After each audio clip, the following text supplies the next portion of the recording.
Have you ever had a Parkinson's symptom that nobody prepared you for? I remember reaching for my coffee one morning and realizing that my hand was ice cold while the rest of me felt fine. Well, today we're talking about the strange Parkinson's symptoms that you won't find in any textbook. And stick around to the end because one of them completely changed how I manage my day to day. Welcome to Living with Parkinson's. The good, the bad, and the reality. Real talk, real life, real community with Bryce Perry. Let's begin. Hey, friends, welcome back. It's always good to have you here. And if we haven't met yet, I'm Bryce, and this is where we talk real life Parkinson's, the good, the bad, and everything in between. I've been living with it for over 15 years now. So what you hear here is straight from the trenches, the things that I wish someone had told me and the tips that might just make your day a little bit easier. But before we jump in, if you've experienced any strange Parkinson's symptoms yourself, let me know in the comments. Your experience might help somebody else realize that they're not alone in this.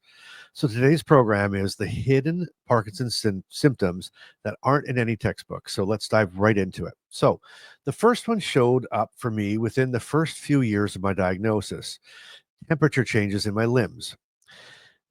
You just heard about my coffee mug story, the one of the first times I realized that Parkinson's was messing with my body temperature, and my left hand felt like it had been in a freezer while the rest was perfectly warm. At first I thought maybe Carmen had secretly cranked up the AC just on my side of the bed as a joke, but it turns out, nope, it's my nervous system being, well, nervous. So if you've experienced this, try light compression gloves or warming packs. It's not a cure, but at least you'll feel more like a human again and less like a side of frozen beef. Have you had this happen? Drop a yes in the comments so that I know that I'm not alone on this one. That one caught me off guard early on, but the next one didn't show up until about 8 years in. I was in the middle of reading an email and the text started to go blurry and double. And I thought maybe I'd accidentally clicked on one of those settings that makes your screen easier to read for seniors. Sorry, nope, just my eyes deciding to unionize.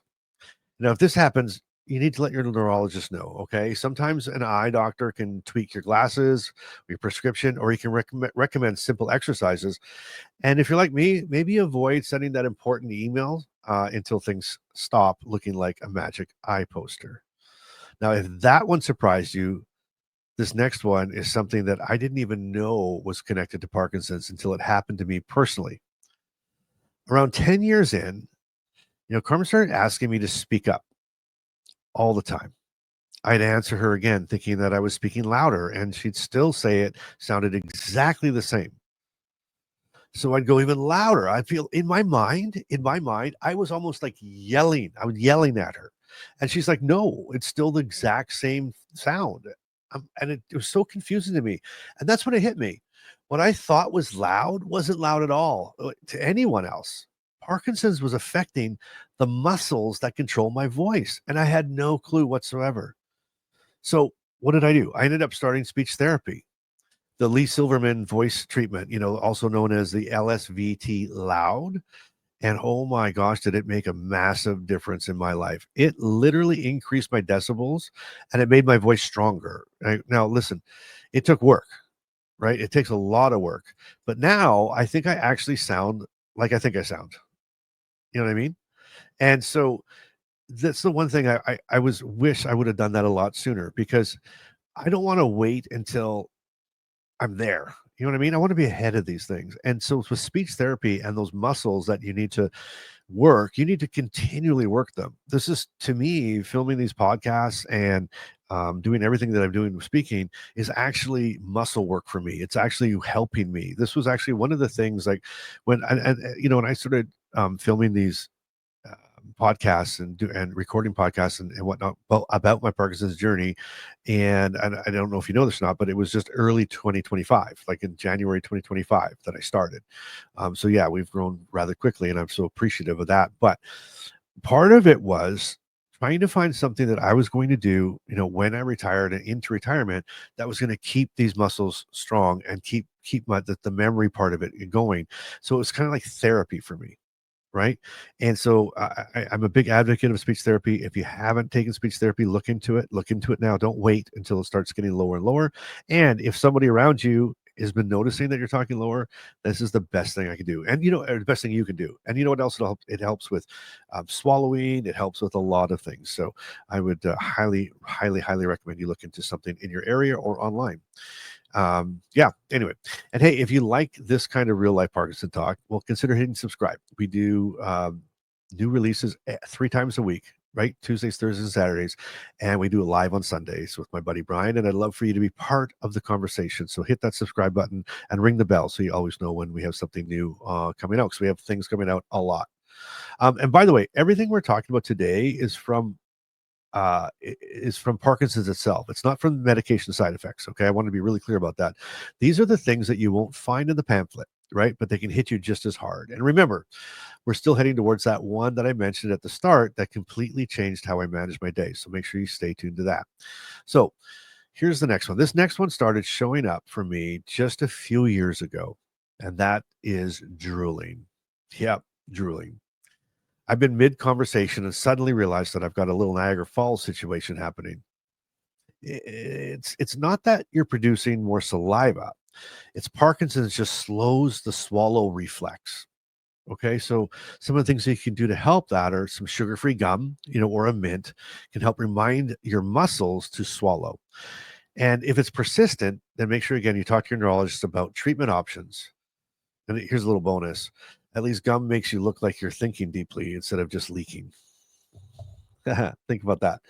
And if you want to talk about things like this without the whole world watching in the comments, that's exactly what we do in my inner circle community. It's private, it's real, and it's a safe place to connect. The link's in the description if you want more information about it.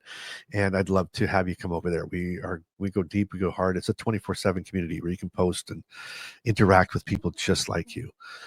From the newly diagnosed to people that have been living with it for 15, 20 years, and for care partners as well. Okay, so that last one was awkward, right? But this next one, this is the one I told you about in the beginning, the one that completely changed how I manage my day. Okay, picture this. I'm in the middle of a presentation. I'm talking away. I'm feeling pretty good. When suddenly, out of nowhere, I feel this like sharp twisting pain on the side of my body. Okay. So at first I try to keep going. I'm thinking, okay, you know what? This is going to pass, but it doesn't. It actually gets worse. I have to stop mid-sentence. I have to grip the podium, and I can see people in the front row exchanging that look, like, do we clap? Do we call somebody? What's going on here? And here's the kicker. It wasn't a heart issue. It wasn't that I pulled a muscle. It was a cramp. Full on, lock you in place, nothing you can do about it, muscle cramp. It locked so tight that I thought I needed a crowbar or maybe an exorcist. That moment changed everything for me. It was unbelievable. And so now I schedule stretch breaks into my day, kind of like clockwork, like alarms on my phone, non-negotiable. And if I'm in a meeting, I'll step out for 2 minutes to move. It's one of the simplest changes that I've made, but it has had one of the biggest impacts on how I manage my Parkinson's. Okay, before I share my Bryce-ism of the day, I want to know, what's the strangest Parkinson symptom that you've experienced? Drop it in the comments because you might help somebody else realize that they're not alone in how they're feeling as well. Okay, here is your Bryce-ism. With Parkinson's, the symptoms you don't expect can sometimes change you the most. Not because they're the worst, but because they remind you just how unpredictable this disease really is. Well, there you go. If this episode helped you, please give it a like and share it with somebody else living with Parkinson's, and hit subscribe so you don't miss any future episodes. And if you're looking for a real private community where you can talk about things like this 24/7 with people just like you, whether you're newly diagnosed, whether you've been in this journey for a while or a long time like me with 15 years, or you're a care partner, check out the Inner Circle, right? It's private. It's awesome. The link's in the description. And thanks for watching. And remember, whatever you do, just keep doing life and keep doing it today. Parkinson's may be part of your life, but it doesn't get to define it. Thanks for listening to Living with Parkinson's, the good, the bad, and the reality. If this episode moved you, helped you, or reminded you you're not alone, share it with someone who needs to hear it. Want to go deeper? The Inner Circle is waiting. Monthly Zoom calls, 24/7 community, and a direct line to Bryce. You'll find the link in the show notes. Until next time, keep showing up and keep doing life today.